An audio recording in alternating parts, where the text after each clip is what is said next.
What is up everyone, Barricade here, and I bring you guys my review of Dragon Ball Super Episode 19.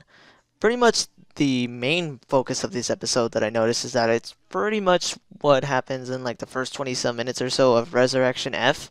Um, it was pretty much that's all it is really, and there was quite a few differences that I have to say that were very noticeable. And I remember in the movie when they're discussing about reviving Frieza, with Sorbet, the little dude, and then that one guy named Taguma, are discussing about Frieza. It seems like in this version, at least, Taguma has like no idea about how strong Frieza is, which actually I don't even understand how that could be. You know, what I mean, you're in this dude's army your whole life, and I don't understand how you can basically be in disbelief of how powerful Frieza is. I don't know. That was kind of weird. How he was like so like not against reviving Frieza, but at the same time like in very huge disbelief of how strong he was. But one thing I did like is how they were pretty much talking about how after Frieza's death, Sorbet, the little dude, was pretty much the one that was watching over their armies. You know, pretty much ever since Goku and Trunks defeated Frieza after Frieza's death. Pretty much everything was under Sorbet, and their armies kind of just been falling apart without them, which makes a lot of sense because the strongest people in Frieza's army all died on Namek. Like the Ginyu Force, Zarvan, Dodoria, Frieza himself. Like without them, the army is powerful, but they're nothing without them. You know, they're a lot weaker in comparison without Frieza and the Ginyu Force. So it makes sense that the army would struggle a lot, and pretty much showing that they're kind of dwindling to an extent that the army can pretty much be wiped out, and Frieza is their only hope to pretty much survive, and that's why they even revived Frieza, which is kind of funny because I remember in the movie, Frieza tells Sorbet, oh, it seems like you got desperate. And like pretty much telling Sorbet, you only revived me because you guys were getting desperate. And while it didn't seem that way in the movie, Dragon Ball Super pretty much established that, that they only did it simply due to the fact that they were extremely desperate and their army was dwindling to an extent that they would be pretty much dead soon enough if it wasn't for someone like Frieza, coming back as a leader. But then they show that once Frieza was revived, that about 70% of the universe would be under their control, like almost instantly, just because that's how strong Frieza is. And I just thought that was pretty cool how they gave a little bit more of a backstory and a little bit more of an explanation to why they revived Frieza rather than just Sorbet saying, oh, I want to revive him. It's actually due to the fact that they were just literally desperate. And then after all of that, we could see, pretty much what happened in the beginning of the movie, like when Piccolo has Pan, he's taking care of Pan, and then they even made it a little funnier with Piccolo actually like playing with her, which is kind of really out of character for Piccolo, but it shows how much he's changed, since the beginning of the series to now. He's kind of like an old little uncle that's kind of just funny and tries to take care of Gohan and his kids. And then we get to see a little bit more on Pilaf. Pilaf's backstory with the Dragon Balls. In the movie they kind of just showed them that they had him, but they never really explained like what exactly they went through.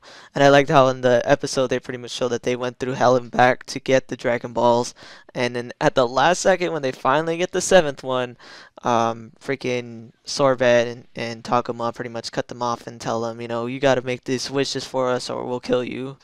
I feel so bad for Pilaf. Like, I know it's good that he doesn't get all the Dragon Balls because he wants to like rule the world, and it makes sense that he gets stopped, but at the same time I can't help but pity him because it's just so sad. Every single time he's about to get all 7 Dragon Balls, something screws him over, and it's funny, but at the same time it's kind of sad.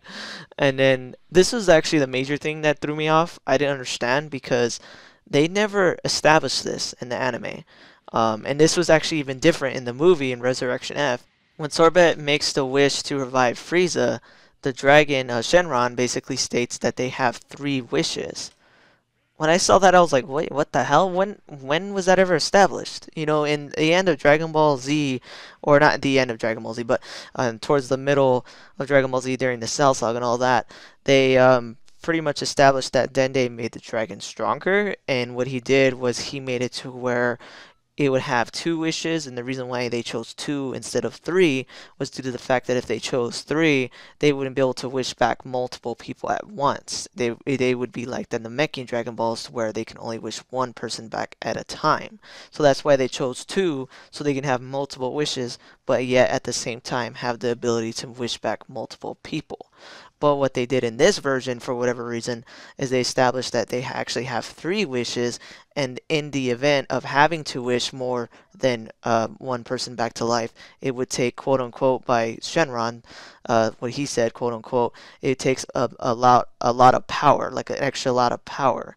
Kind of almost saying that they do have 3 wishes, but in the event of having to wish back more than one person, they can use pretty much 2 almost at a time to wish back multiple people.